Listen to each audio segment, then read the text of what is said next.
Isa sa core values ng Philippine National Police ay ang pagiging makakalikasan. So tingnan nyo ang nasa likuran ko,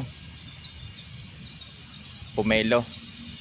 Kahit na sabihin natin na hektik yung schedule o trabaho ng PNP, masyadong busy, so hindi pa rin natin makalimutan magtanim-tanim dito sa ating kampo ng mga iba't ibang uri ng mga punong kahoy na namumunga at mga punong kahoy na hindi naman namumunga. Ito na yun, oh. Tingnan mo yung paligid namin, maraming tanim, kagaya na lang nitong pumelo. Tingnan nyo mga boss, mga sir and ma'am, hindi lamang nagbibigay ng pagkain, ngunit nagbibigay din ito ng lilim, sanctuary ng mga ibon,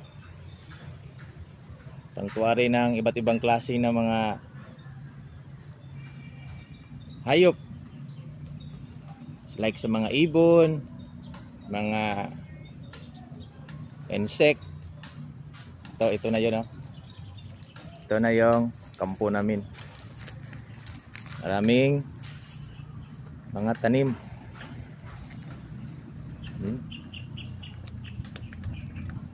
Campermen de Lira, General Santos City Police Office. Ito na yun, oh.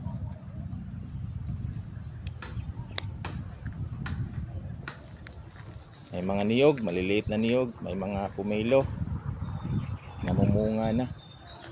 Siguro nasa mga 3 to 4 years na itong pumelo. So ngayon may bunga na.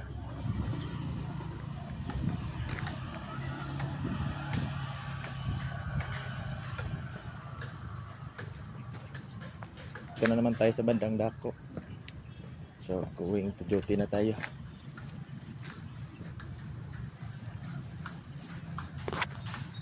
Ma'am. Ito pa yun, oh.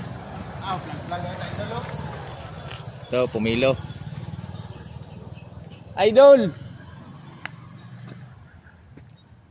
So, ito na yung sinasabi na kahit na medyo busy, daming mga tasking, so hindi pa rin makalimutan natin ang pagmamahal sa kalikasan. Tingnan nyo, daming bunga.